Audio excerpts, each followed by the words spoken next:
Alhamdulillahi Rabbil Alamin. Alhamdulillahi nahmaduhu wa nasta'inuhu wa nastahdihi wa nastaghfiruhu wa natubu ilayh. Wa na'udzu billahi min shururi anfusina wa sayyiati a'malina. Man yahdihillahu fa huwal muhtadi wa man yudlil falan tajida lahu waliyyan murshida. Asyhadu an la ilaha illallah wahdahu la syarika lah wa asyhadu anna sayyidina Muhammadan 'abduhu wa rasuluh. Allahumma salli wa sallim wa barik wa an'im ala sayyidina wa maulana Muhammad wa ala alihi wa ashabihi wa tabi'in wa tabi'ihim bi ihsanin ila yaumiddin. Amma ba'd, para jamaah masyarakat amin, bapak-bapak, kaum muslimin yang dimuliakan Allah Subhanahu wa taala, syukur kita kepada Allah Subhanahu wa taala atas segala nikmat, rahmat, anugerah karunia-Nya, taufik dan hidayahnya. Dengan ini kita bisa bertemu di masjid yang kita cintai ini. Mudah-mudahan kehadiran kita dengan ikhlas, langkah-langkah kita semuanya diberikan pahala yang berlipat ganda oleh Allah Subhanahu wa taala. Mudah-mudahan kita menjadi orang-orang yang istiqamah hingga ajal menyebut kita dalam keadaan Islam. Yang sakit mudah-mudahan segera diangkat penyakitnya oleh Allah. Mudah-mudahan yang punya problem, punya masalah diberikan solusi, jalan keluar yang terbaik oleh Allah Subhanahu wa taala, diberikan kemudahan dan keberkahan. Yang orang-orang tua kita, guru-guru kita yang masih hidup diberikan panjang umur, istiqamah, taat pada Allah. Yang sudah meninggal dunia mudah-mudahan diberikan tempat yang mulia di sisi Allah Subhanahu wa taala.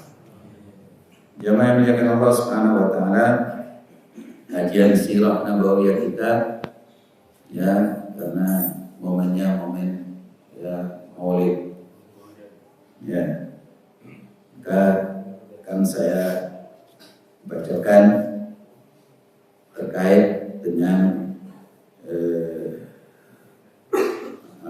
Maulid Rasulullah SAW, kelahiran Nabi Muhammad SAW.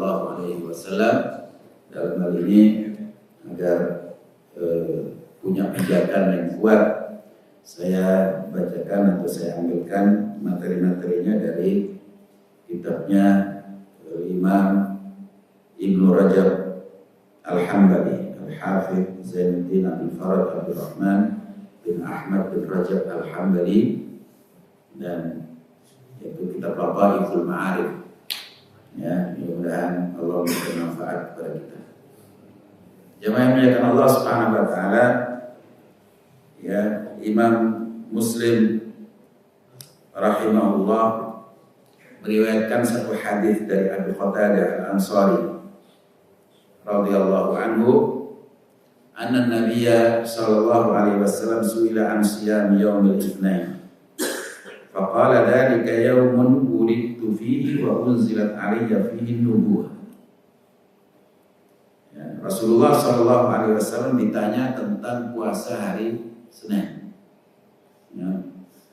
Maka beliau bersabda, itu adalah hari di mana aku dilahirkan di dalamnya, dan di dalamnya juga diturunkan kenabian kepadaku. Ya, hari Senin itu Rasulullah mensyukurinya dengan berpuasa. Ya.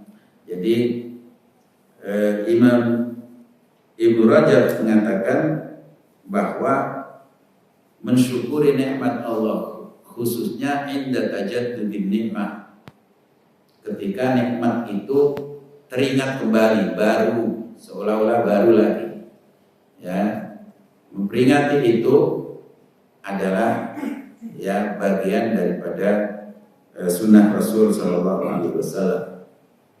Artinya kita mensyukuri nikmat yang selalu turun kepada kita, anugerah yang diberikan oleh Allah kepada kita. Karena itu Rasulullah sallallahu alaihi wasallam dan kelahiran Rasulullah adalah bagian daripada anugerah yang sangat besar dari Allah Subhanahu wa taala. Khususnya di hari Senin juga Rasulullah ya diutus oleh Allah, disebut oleh beliau unzilat alaiya fihi nubuwah, kenabian diturunkan kepadaku di hari Senin juga. Nah, hadisnya ini hadis sahih riwayat Imam Muslim rahimahullah dari Abu Qatadah. Ya. Jamaah yang dimuliakan Allah Subhanahu wa taala, karena itu kalau kita mensyukuri nikmat Allah itu sebaiknya dengan ibadah. Ya, dengan ibadah kepada Allah. Karena syukur panjang umur, maka kita banyak sedekah. Syukur panjang umur, semakin banyak sholat, semakin banyak ya puasa.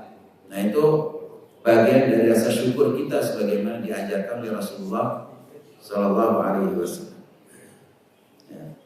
Karena itu juga dari hadis ini kita bisa mengambil kesimpulan bahwa Rasulullah hari di utusnya dan juga dilahirkannya Rasulullah itu hari Senin, dan ini merupakan ijma dari para ulama, jumhur ulama ya menyebutkan bahwa ini hadis ini sahih, dan karena itu mereka sepakat bahwa kelahiran Rasulullah adalah pada hari Senin, sekalipun ada riwayat yang mengatakan Rasulullah lahir hari Jumat, ya. Tapi yang paling masyhur, paling sahih adalah pada hari Senin. Nah, ada beberapa riwayat terkait dengan kelahiran Rasulullah SAW. Di dalam Sahih Imam Al-Hakim dari Aisyah radhiyallahu anha, beliau meriwayatkan, menceritakan bahwa saat kelahiran Rasulullah SAW kebetulan ada seorang Yahudi di Mekah. Orang Yahudi ini kita tahu bahwa tempat tinggal orang Yahudi itu di Madinah, di Yathrib. Ya, mereka kalau ke Mekah ya tujuannya untuk berbisnis, dagang, karena mereka tahu Mekah adalah tempat yang sangat ramai ya dari dahulu kala, didatangi oleh ya orang-orang dari berbagai penjuru untuk menunaikan haji dan umroh, sekalipun pada saat itu hajinya mereka adalah haji jahiliyah, haji yang sudah direkayasa oleh mereka ajaran-ajaran dan manasiknya ya menyimpan dari ajaran Nabi Ibrahim alaihissalam. Ya, tetapi tetap saja kondisi keramaian kota Mekah itu dimanfaatkan oleh orang-orang Yahudi untuk berbisnis di kota Mekah. Nah, pada malam itu ya, ketika Rasulullah SAW dilahirkan, orang Yahudi tersebut mengatakan, wahai orang Quraisy, pada malam ini rupanya ada seorang anak bayi laki-laki yang lahir di antara kalian. Apakah benar? Hal wulida fiikumul laila maulud? Mereka orang Quraisy juga nggak ngerti. Ya, mereka katakan lana alam, kami tidak tahu. Maka dia katakan, benar bahwa pada malam ini telah dilahirkan Nabi, ya, nabinya umat akhir zaman ini. Jadi bagaimana dia tahu? Ya, tentu dia tahu dari apa? Dari kitab-kitab sucinya, yaitu kitab Taurat, kitab Injil yang diturunkan pada ahli kitab, dan orang Yahudi adalah ahli kitab. Mereka tahu yang disebut oleh Allah Subhanahu wa taala, alladzina atainahumul kitaba ya'rifunahu kama ya'rifuna abna'ahum. Ya, orang-orang yang diberi Alkitab itu mereka mengenal Nabi sama seperti mereka mengenal anak-anak mereka sendiri. Bahkan ada ulama mengatakan mereka justru lebih kenal kepada Nabi daripada kenal kepada anak-anak mereka. Kenapa? Karena mereka membaca kitabnya, ditulis di kitab secara detail di Taurat dan Injil tentang sifat-sifat Rasulullah SAW, baik sifat fisik beliau, bentuk fisiknya bagaimana, kelahirannya, kapan dilahirkan, nah, kemudian tanda-tanda fisiknya bagaimana, itu semuanya detail sehingga mereka tahu ya harinya, malamnya itu diketahui oleh mereka. Karena itu dia bilang bahwa pada malam ini telah dilahirkan Nabi akhir zaman, Nabi umat terakhir ini. Di antara dua berikatnya, dua bahunya, dua punggungnya ini, di belakang punggungnya ada tanda di dalamnya yang berupa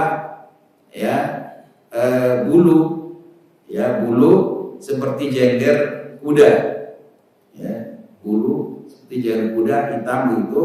Nah, itu adalah tanda kenabiannya yang kita kenal dengan khatmun nubuwah.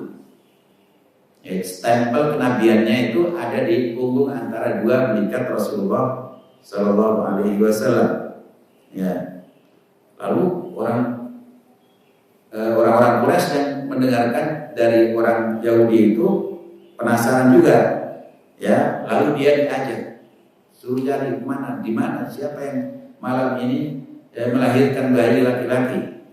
Ternyata ada Aminah binti Wahab, bunda Rasulullah Sallallahu Alaihi Wasallam. Lalu diajak masuk ke rumah, dan mereka katakan, akhriji ilaina ibnaki, tolong keluarkan anakmu, supaya tunjukkan kepada dia. Lalu dikeluarkan oleh Aminah, ditunjukkan, dan mereka semuanya membuka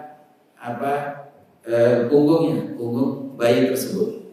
Ternyata benar, melihat apa yang diceritakan oleh orang Yahudi tadi, bahwa ini adalah Nabi akhir zaman, Nabi umat terakhir ini. Nah, setelah tahu itu orang Yahudi pingsan. Orang Yahudi itu pingsan. Lalu ketika dia siuman, dia sadar, ditanya oleh orang-orang Quraisy, "Silakan engkau, apa yang terjadi? Kenapa engkau ketika melihat bayi ini kamu pingsan?" Dia katakan, "Dhahabat wallahi nubuwah min Bani Israil." Demi Allah, kenabian telah pergi, telah hilang dari Bani Israil.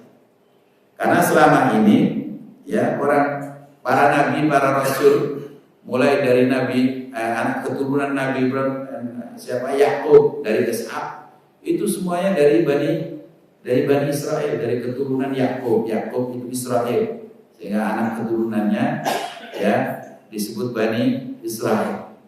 Nah, itu nabi-nabi itu dari keturunan beliau.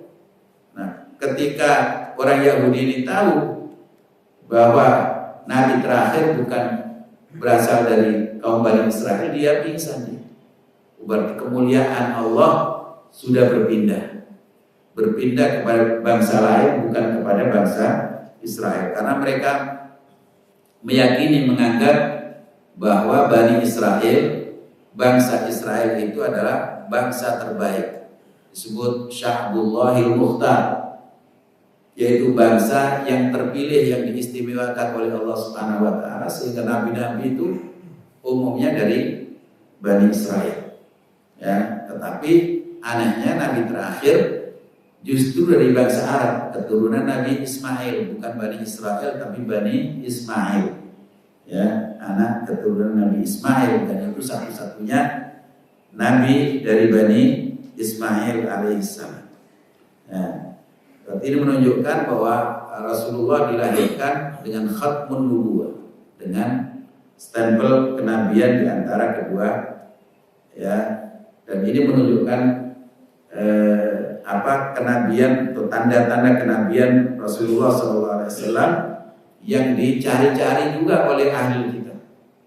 Dari awal mereka ingin tahu di mana nabi terakhir itu nanti akan lahir, dan mereka cari sampai mereka yang tadinya di negeri Syam, di Palestina, Suriah, dan mereka di sana, akhirnya mereka cari tanda-tanda bahwa ini sudah zamannya atau sudah mendekati zaman kelahiran Nabi akhir zaman. Karena itu mereka cari. Ternyata mereka temukan dalam kitab mereka, nanti Nabi itu akan ada di suatu wilayah yang banyak pohon kurmanya dan pohon anggur. Nah, mereka dapat itu, mereka takwilkan itu adalah kota Yathrib, kota Madinah. Maka mereka banyak tinggal di daerah sana, daerah Madinah. Nah, ketika benar-benar Nabi turun dan Nabi hijrah ke kota Madinah, ya, mereka ternyata ketika melihat benar-benar ada khatmun nubuwah yang mereka cari-cari itu, lalu mereka diantaranya cerita dari Sofia binti Huyai istri Rasulullah SAW yang mengatakan bahwa ayah dan pamannya, ayahnya adalah Huyai bin Akhtab dan pamannya Abu Yazid, ketika Rasulullah ke kota Madinah, ya, beliau hijrah, kemudian dikerumunin oleh banyak orang, disambut oleh orang dengan gegap gempita. Di antara orang-orang Yahudi ada yang ya mencari-cari tahu, menyelinap di situ, ingin tahu benar nggak dia ini Nabi. Nah, Huyai bin Akhtab dan Abu Yazid melihat ternyata benar. Ternyata ketika di punggungnya itu mereka melihat ya khatmun nubuwah tadi. Nah, setelah itu mereka pulang. Ketika di rumah, ya, mereka berbincang-bincang bagaimana benar gak itu Nabi? Iya betul, persis dengan apa yang diterangkan di dalam kitab Taurat dan kitab Injil. Nah, terus bagaimana sikap kita? Nah, ternyata Huyai bin Akhtab, ya, itu mengatakan al-adawatu ilal maut. Sikap kami adalah memusuhi dia sampai mati. Jadi permusuhan orang Yahudi itu begini. Karena apa? Ya, mereka pertama, wa inna fariqam minhum la yaktumuna al-haqqa wa hum ya'lamun. Ya, mereka menyembunyikan kebenaran padahal mereka tahu kebenaran bahwa ini nabi, tapi disembunyikan. Dia katakan bukan nabi ini. Ini adalah tukang sihir. Ini bukan nabi ini. Ini adalah orang yang ingin merusak persatuan bangsa kalian, orang Arab, dan seterusnya dan banyak cerita-cerita tentang itu. Nah, kenapa? Hasadan min indi anfusihim min ba'di ma tabayyana lahum. Karena mereka hasad setelah benar-benar kebenaran itu nyata, mereka itu hasad, mereka dengki karena nikmat besar Allah, anugerah yang terbesar dari Allah yang diturunkan kepada umat manusia itu bukan dari golongan dan kelompok mereka. Ini orang yang sangat sehingga orang Yahudi itu dibenci oleh Allah Subhanahu wa taala. Golongan yang paling al-maghdub alaihi, dimarahi oleh Allah Subhanahu wa taala. Karena sampai akhir zaman akhirnya mereka selalu memusuhi kaum muslimin, umat Rasulullah sallallahu alaihi wasallam. Kemudian riwayat tentang kelahiran Rasulullah Sallallahu Alaihi Wasallam. Ya, ini hadis tentang sifat kelahiran Rasulullah Sallallahu Alaihi Wasallam diriwayatkan oleh Imam Hakim. Ya, bahwa Aminah binti Wahab, ibunda Rasulullah Sallallahu Alaihi Wasallam, ya. Beliau mengatakan wada'tuhu kama waqa'a kama yaqa'us sibyan, wada'tuhu fama waqa'a kama yaqa'us sibyan. Jadi ketika saya melahirkan Nabi Muhammad, ketika saya melahirkan Muhammad ini, ya, dia ketika keluar tidak seperti keluarnya anak-anak kebiasaan, anak-anak kebanyakan, ya, anak-anak yang lahir. Dia ketika lahir waqa'a wadi'an yadahu 'alal ardh rafi'an ra'sahu ila sama.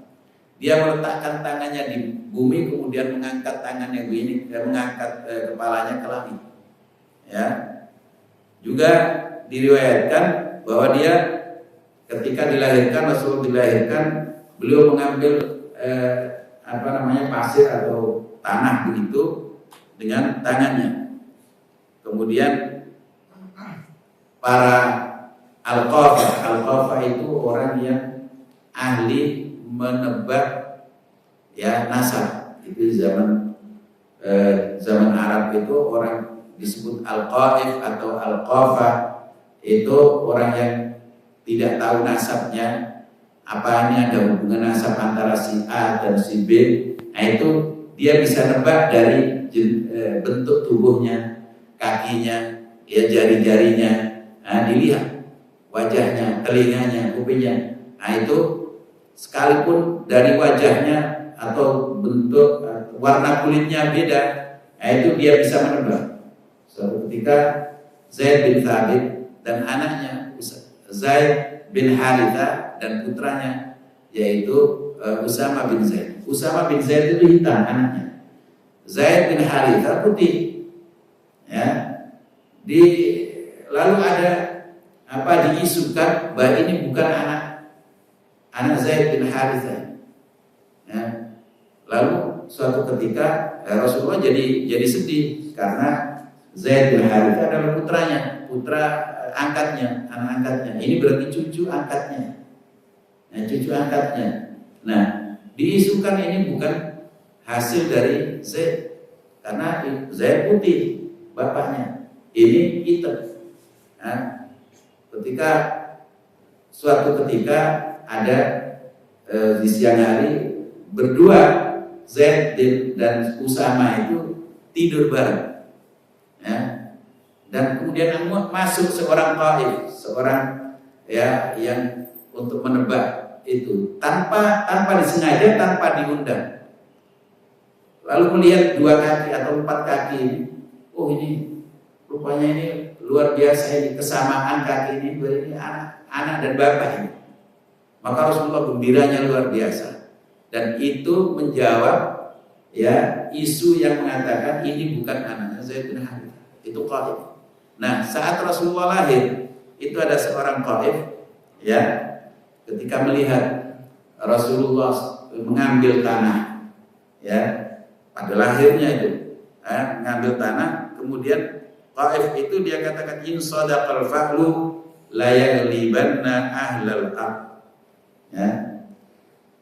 Jika prediksi ini benar, prediksi saya benar, maka pasti anak ini akan menguasai penduduk bumi semuanya.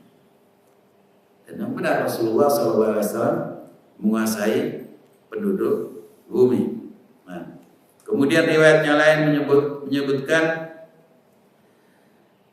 bahwa Rasulullah SAW annahu wulida mahtunan masrura. Beliau dilahirkan dalam keadaan terkhitan, dikhitan, sudah khitan dari lahir, masrura, dan sudah dipotong tali pusarnya. Jadi secara otomatis, sebagaimana Imam Hakim mengatakan tawatarat riwayat bidzalika, bahwa riwayat terkait itu sudah mutawatir. Hanya saja ada riwayat yang lain yang mengkhitan Rasulullah itu kakeknya, yaitu Abdul Muttalib. Tetapi Imam Ahmad ketika ditanya apakah benar Rasulullah itu ketika lahir dikhitan dan terpotong atau sudah dipotong tali pusarnya, beliau mengatakan Allahu a'lam. Jadi beliau tawakuf dalam masalah ini. Nah, adapun bulan Rasulullah dilahirkan itu adalah bulan Rabiul Awal, dan itu riwayat yang paling masyhur. Tetapi tidak ada riwayat yang paling sahih, tapi paling masyhur. Yang masyhur belum tentu sahih, yang viral belum tentu benar. Itu istilah kita. Jadi riwayat bulan Rabiul Awal Rasulullah dilahirkan itu hanya yang masyhur saja, tetapi sanad-sanadnya tidak terlalu kuat. Hanya saja yang masyhur begitu, sehingga dunia Islam mengatakan bahwa Rasulullah dilahirkan di bulan Rabiul Awal, karena ada riwayat lain Rasulullah lahir di bulan Ramadan, ada yang mengatakan di bulan Rajab, ada yang mengatakan Rabiul Awal, dan itu adalah yang masyhur. Imam Ibnu Jauzi mengatakan bahkan seolah-olah menjadi ittifaq, artinya permufakatan ulama, jumhur ulama itu bulan Rabiul Awal. Adapun tahunnya kita kenal adalah tahun gajah, Amul Fil. Disebut Rasulullah SAW dilahirkan dalam riwayat yang paling masyhur bahwa beliau dilahirkan ba'dal fil bi khamsina am, bi khamsina yauman, yaitu 50 hari setelah terjadinya peristiwa di mana Abroha mau mengumpul Ka'bah dengan tentara bergajah. Ya, yaitu 50 hari setelah itu Rasulullah lahir. Ada mengatakan 55 hari setelah Rasulullah, setelah Abroha ya mau melakukan penggemburan terhadap Ka'bah. Ada yang mengatakan sebulan, ada yang mengatakan 40 hari dan seterusnya. Banyak riwayat-riwayat tentang itu. Akan tetapi intinya lahirnya di bulan di tahun gajah.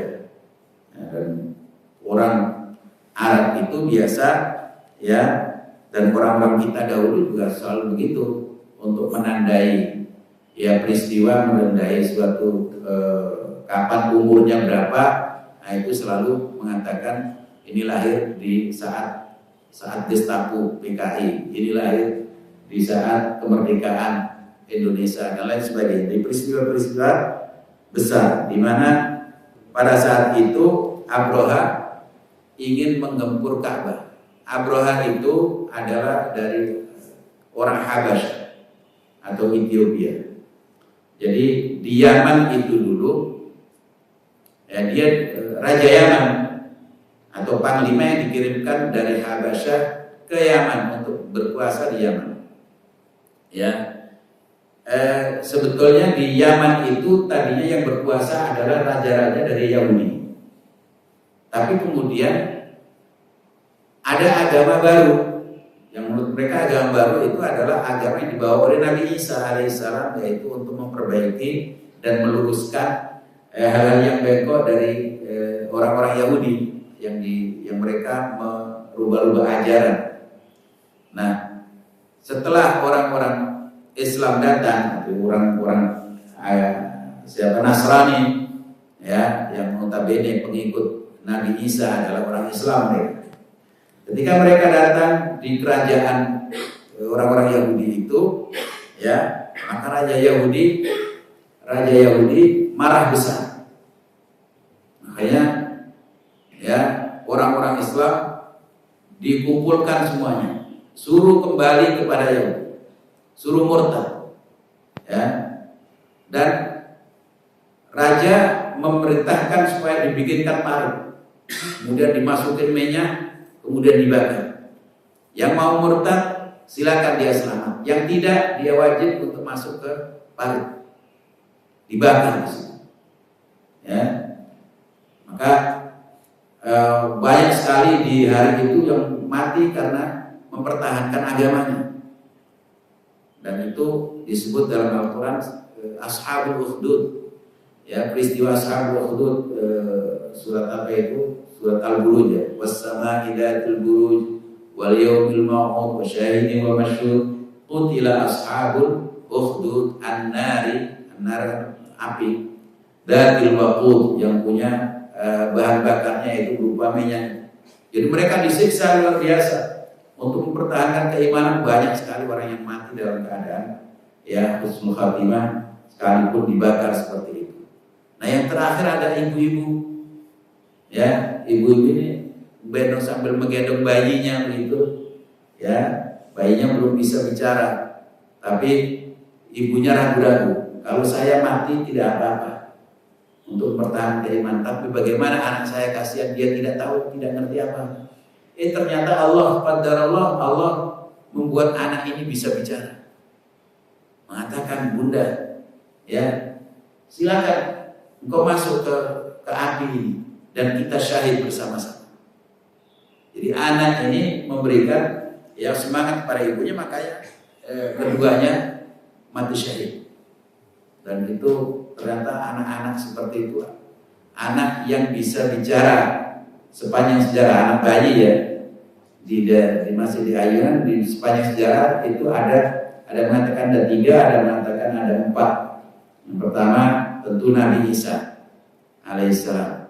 Kemudian kisah Masyitoh, ya, Masyitoh itu juga, Masyitoh itu adalah tukang riasnya anaknya Firaun.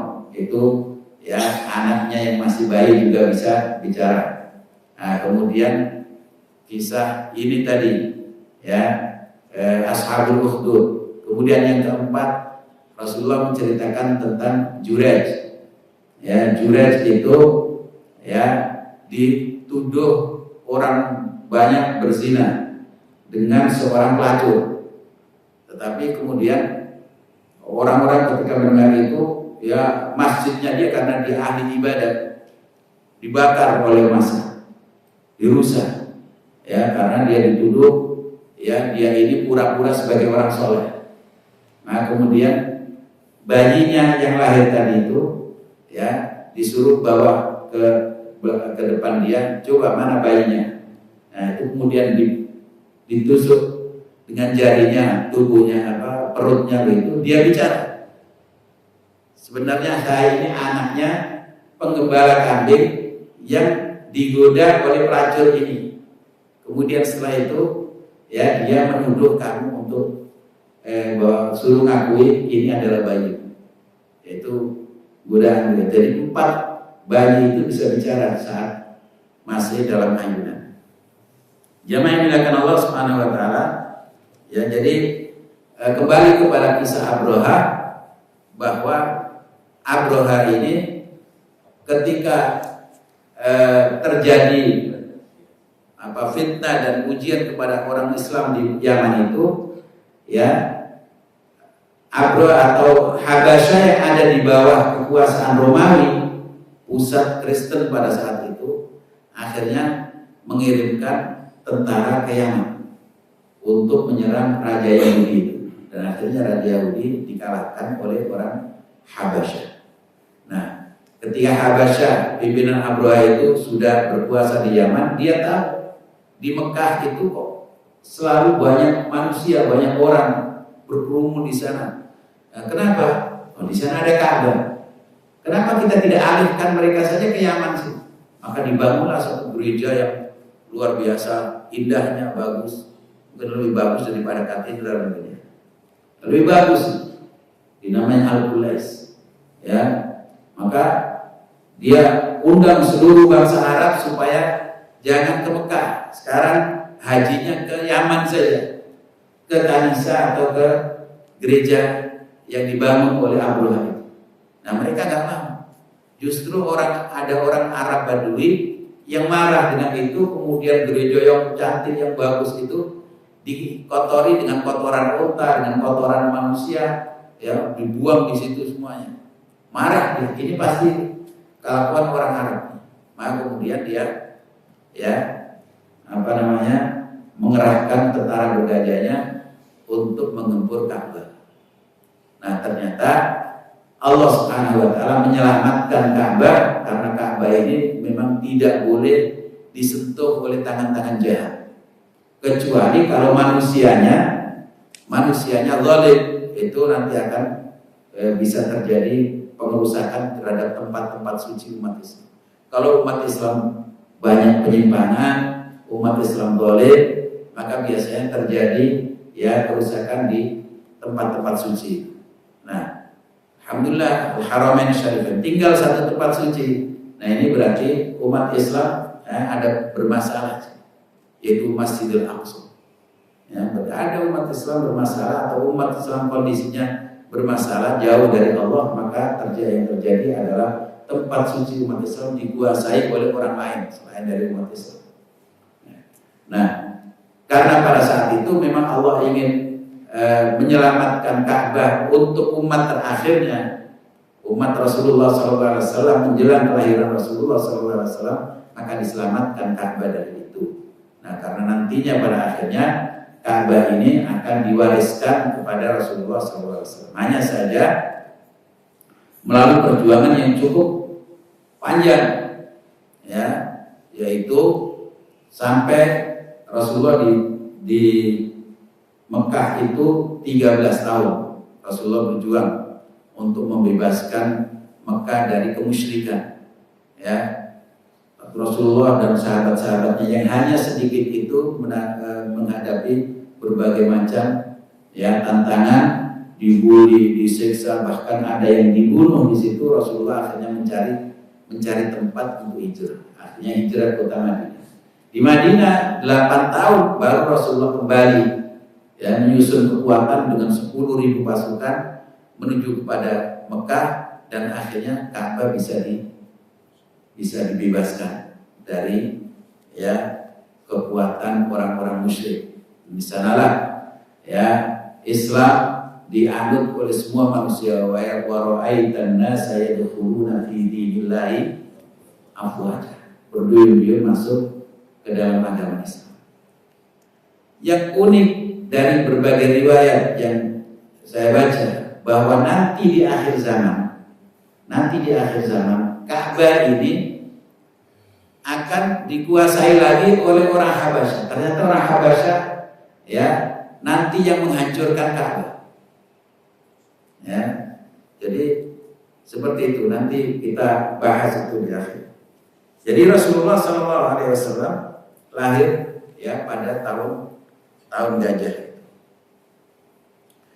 Aisyah radhiyallahu anha menceritakan tentang kondisi sisa-sisa tentara bergajah. Jadi ketika mereka dihancurkan oleh Allah, ternyata yang banyak orang juga yang ikut-ikutan dihancurkan oleh Allah. Salah satunya adalah orang Arab, orang Mekah yang bernama Abu Ridhal. Abu Ridhal itu adalah orang yang penunjuk jalan Abroha. Dia ini orang Arab sebetulnya, tapi karena dibayar, ya, orang bayaran, dia menjadi navigator, ya, penunjuk jalan Abroha menuju ke kota Mekah. Gitu juga. Tapi di tengah jalan dia mati. Nah, kuburannya ditandai oleh semua orang Arab. Abu Ridhal, ya. Setiap kali ada orang lewat di situ setelah dia mati, ini sisa-sisa tentaranya Abu Ridhal, orang mesti melempari batu, dirajam dia oleh orang Arab, ya, karena dialah yang menyebabkan Abroha mau atau tahu jalan menuju Ka'bah. Nah, kemudian setelah sampai di tempat yang namanya Wadi Muhassir, yaitu lembah Muhassir, dia tempatnya antara Mina dan Muzdalifah dan Arafah. Mina, Muzdalifah, Arafah. Itu ada wadi lembah yang namanya Muhassir. Di situ Rasulullah ketika pergi menuju ke Arafah, lewat itu kemudian Rasulullah mempercepat dan perintahkan sahabatnya mempercepat, ya, perjalanannya sambil lari, ya. Ditanya, kenapa ya Rasulullah? Beliau mengatakan bahwa disinilah Allah menghadap suatu kaum, yaitu Abroha. Itu kalau kalian melewati suatu wilayah, kata Rasulullah, di situ pernah diadab suatu kaum, maka kamu harus segera melewati tempat itu dengan cepat. Ya, jangan sampai bisa jadi nasib sial yang dulu menimpa kaum tersebut itu bisa turun lagi kepada kamu. Dan itu ada beberapa kali Rasulullah mengalami atau melakukan itu. Ketika perang Tabuk juga Rasulullah melakukan itu. Ada tempat di mana dulu kaum Samud disiksa di situ, ya, dihancurkan oleh Allah. Rasulullah melewati itu dan Rasulullah sambil menutup kepalanya, dan mengajak sahabat-sahabatnya untuk segera pergi dari tempat itu. Tapi sekarang jadi tempat wisata. Ya, ada orang yang umroh pergi ke Madain Sholeh. Madain Sholeh itu tempatnya itu kaum Samud yang, ya, sekarang jadi tempat wisata. Nggak tahu ya, umat Rasulullah nggak mengikuti Rasulullah. Jamaah yang dimuliakan Allah Subhanahu wa taala, maka di akhir zaman nanti ternyata karena waktunya ya jam berapa? Sudah 6 menit lagi, ya. Ya, ketika umat ini, ya, disebut oleh Ibnu Rajab sebagai hukuman Allah, maka Ka'bah itu bisa dikuasai oleh umat lain. Di tahun 211 sekian 210 Hijriah. Itu ya pergolakan di dunia Islam di mana kekhalifahan Abbasiyah lemah, yang muncul ada kekuatan orang-orang Syiah, ya, kekuatan orang Syiah, dan muncul kekuatan yang dikenal dengan Qaramithah. Itu adalah Syiah Ismailiyah. Dari imam orang Syiah yang kelima namanya Ja'far As-Shadiq radhiyallahu anhu. Beliau ulama, dia ulamanya orang Syiah, ulamanya Ahli Sunnah juga. Ya. Siapa? Ja'far As-Shadiq. Imam Ja'far As-Shadiq. Beliau itu alim besar, seorang ulama besar, dikagumi semua kalangan, termasuk orang Ahli Sunnah. Gurunya imam-imam Ahli Sunnah beliau, ya. Dan juga gurunya orang-orang Syiah, imamnya di imam. Nah, ketika beliau wafat punya 2 anak, ada Ismail, ada Musa. Nah, Ismail ini muncul di bawahnya nanti Syiah Ismailiyah. Nah, Musa ini muncul di bawahnya Syiah Itsna Asyriyah, 12 imam yang sekarang menguasai Iran. Nah, Ismailiyah itu sekarang ada Suriah, Hafid Asad, itu Ismailiyah. Dulu Ismailiyah ada juga Daulah Fatimiyah di Mesir, tapi Daulah Fatimiyah ya dihabiskan oleh Sultan Salahuddin Al-Ayyubi.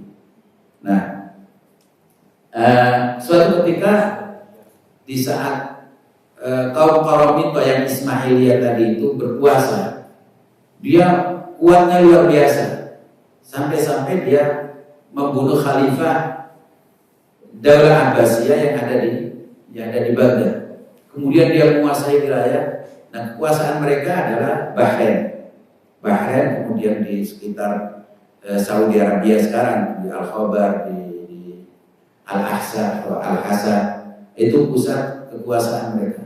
Mereka masuk kota Mekah di saat jamaah haji sedang ramai-ramainya. Jamaah haji dibunuh, ribuan jamaah haji dibantai oleh dia, kemudian ya Ka'bah dirusak, ya. Kemudian ini dicongkel Hajar Aswad, itu Hajar Aswad itu sekarang kan jadi bulat-bulat kecil-kecil. Tadinya kan satu itu, ya, satu Hajar Aswad, tapi dia paksa untuk dicongkel itu dari tempatnya. Kemudian dia bawa lari, ya, ya, ke tempat yang namanya Al-Khobar. Sekarang di wilayah Damam, wilayah timur Saudi Arabia, di Al-Khobar. Dia tempatnya di sana selama 22 tahun. Sampai dia 22 tahun itu, ya, dia diserang oleh kelompok Fatimiyah, sama-sama Syiah, sama-sama Ismailiyah, tapi tidak suka dengan perbuatan ini Al-Janabi, ya, Abu Thahir Al-Janabi dari Al-Qaramithah. Ya, maka dia dipaksa. Setelah itu dia disiksa oleh Allah dengan bentuk yang kena penyakit kusta, daging-dagingnya meretelin gitu, ya, sama seperti Abroha. Abroha dulu ketika mati, dia nggak langsung mati. Ketika diturunkan oleh Tayron Ababil itu batu, itu dia nggak langsung mati di tempat. Dia lari ke Yaman. Kemudian di tengah jalan itu mereteli sedikit sampai mati. Sampai di Yaman, belum sampai Yaman dia sudah mati di tengah jalan, seperti itu. Dan ini Al-Janabi itu yang penguasa Qaramithah itu disiksa oleh Allah sedemikian itu. Diceritakan juga ketika Hajar Aswad ini diangkut menuju ke Al-Khabar, dari Mekah ke Al-Khabar itu sekitar 1.200 kiloan. Ya, itu menghabiskan 25 kuda. Jadi kuda itu membawa itu sampai berapa kilo mati. Nanti ganti kuda yang lain, ya. Sampai 25 ekor kuda. Nah, ketika setelah 22 tahun diangkut oleh dari Khalifah Al-Hakim di Amrillah itu, dari Khalifah Fatimiyah, itu hanya satu kuda saja, larinya kencang menuju ke Ka'bah. Lalu tempatkan lagi di tempat semula, hanya saja dia ya pecah-pecah itu. Ya karena tadinya dicongkel, padahal itu yang aslinya adalah satu. Jadi seperti itu. Kalau umat Islam itu banyak kezaliman, penguasanya terutama yang menjaga, yang diharuskan menjaga dua tempat suci, ternyata terjadi kezaliman di sana, maka na'udzubillah min dzalik, yang terjadi adalah ya tempat suci itu akan dikotori oleh tangan-tangan zalim. Itu. Nah, padahal Ka'bah ini ditujukan untuk orang-orang yang mengagungkannya. Ya, sebagaimana firman Allah, wa ibbawna li Ibrahim makanal baiti alla tusyrik bi syai'a wa tahhir baiti lit-thaifina wal qa'imina war ruk'is sujud.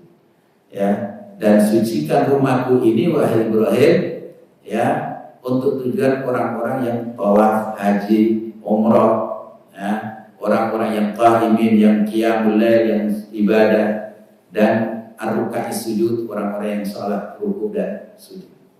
Jadi untuk kepentingan ibadah, mengagungkan dua tempat suci, mengagungkan tempat suci itu. Tetapi yang terjadi kadang-kadang di sejarah mengatakan pernah terjadi pengerusakan terhadap Ka'bah. Ya. Nah, ini terjadi pengagungan Ka'bah sampai di zaman kita sekarang luar biasa. Orang yang haji dan umrah itu luar biasa banyaknya dalam rangka untuk mengagungkan Ka'bah, ya, dan dalam rangka untuk mentauhidkan Allah Subhanahu wa taala. Tapi di akhir zaman nanti ternyata ketika terjadi penyerangan Ya'juj Ma'juj, Nabi Musa sudah turun, Imam Mahdi sudah muncul, ya. Kemudian Nabi Musa membunuh Dajjal. Muncul satu kaum yang kita kenal dengan Ya'juj Ma'juj. Dua ya bangsa yang memang mereka berbuat kerusakan di muka bumi. Nah, mereka kemudian di umat Islam bersama tentaranya yang dipimpin oleh Nabi Isa alaihissalam yang membawa risalah Nabi Muhammad SAW, melanjutkan risalah Islam, ya, tidak membawa agama baru atau risalah baru beliau, ya. Beliau yang kemudian berdoa kepada Allah supaya kejahatan Ya'juj Ma'juj ini dihentikan oleh Allah. Maka kemudian mereka semuanya mati, ya. Bangkai-bangkainya itu, ya, bangkai-bangkainya itu ya, bergelimpangan di jalan-jalan karena diserang oleh satu serangga. Kemudian serangga itu masalah virus atau apa, wallahu a'lam, yang jelas dia diserang dan mereka semua mati bergelimpangan. Nah, ketika itu terjadi masalah, bagaimana nih jenazah segini banyaknya, orang mati segini banyaknya, luar biasa di seluruh wilayah. Nah, maka Nabi Isa berdoa lagi kepada Allah untuk membersihkan, ya, tanah bumi dari kekotoran mereka. Nah, maka Allah mengirimkan burung yang besar itu, banyak sekali burung yang panjang lehernya seperti unta, gitu, seperti leher unta. Burung-burung inilah yang mengangkuti jenazah itu dibuang ke laut. Nah, maka bersih. Nah, setelah itu muncul angin dari arah Yaman, angin yang sepoi-poi, ya, dia lembut. Kemudian siapapun orang yang punya iman dalam hatinya, maka ketika dia menghirup angin itu, dia meninggal dunia. Semua orang yang punya iman meninggal dunia dengan tenang ketika menghirup udara yang bertiup dari Yaman. Ketika orang Islam semua yang punya iman, punya kebaikan itu meninggal dunia, di muka bumi yang ada adalah orang-orang jahat, orang-orang kafir, ya, orang-orang yang jahat semuanya. Nah, di saat di bumi dikuasai oleh orang-orang jahat itu, muncul orang Habasyah pergi ke Ka'bah, menghancurkan Ka'bah. Di saat itu Al-Quran sudah tidak ada tulisannya, ya, orang tidak bisa baca Al-Quran, sudah ditinggalkan oleh manusia, semua jahat sudah. Gak ada yang dekat dengan agama, gak ada yang beragama dengan agama Islam. Maka muncul orang Habasyah datang ke Ka'bah, di bumi hanguskan, dihancurkan Ka'bah itu, batu-batunya diangkut oleh mereka, dibuang ke laut. Sudah gak ada Ka'bah lagi di akhir zaman. Maka di atas mereka lah Allah menghancurkan alam semesta. Terjadi kiamat, sehingga kiamat itu tidak terjadi kepada hamba-hamba Allah yang punya iman. Sehingga saking rahmatnya dan sayangnya Allah pada setiap orang yang beriman, supaya mereka tidak mengalami kehancuran alam semesta, di mana bumi luar biasa bertabrakan dengan bulan, dengan matahari, dengan bintang-bintang, langit jatuh dan seterusnya. Nah itu luar biasa, huru hara saat itu. Maka alhamdulillah kalau orang punya beriman, wajib kita untuk mempertahankan keimanan ini, wala tamutunna illa wa antum muslimun. Jadi iman ini harus kita pertahankan sampai kita datang dan menghadap kepada Allah dalam keadaan Islam dan iman. Karena luar biasa fitnah di akhir zaman. Paling tidak orang saking seringnya melihat tayangan, lihat acara-acara, misalnya kemarin kunjungan paus masuk Istiqlal. Oh, kalau begitu agama kita sama ya dengan mereka. Tayangan di TV ya harusnya kita matikan, kita tonton dengan anak kita belum ngerti. Oh berarti nanti anak kita bisa punya image, oh agama kita sama dengan dia. Buktinya itu, oh imam besar cium-cium, ya diciumin ya. Nah itu naudzubillah. Kita nggak punya izah, nggak punya harga diri soalnya. Ya, jangan sampai kemudian kita punya mengatakan, punya keyakinan kalau begitu agama semuanya sama. Padahal Allah mengatakan wa may yabtaghi ghairal islami dinan falan yuqbal minhu. Barang siapa yang mengambil agama selain Islam tidak akan diterima oleh Allah. Dia di akhirat, wa fil akhirati minal khasirin. Dia akan rugi di akhirat.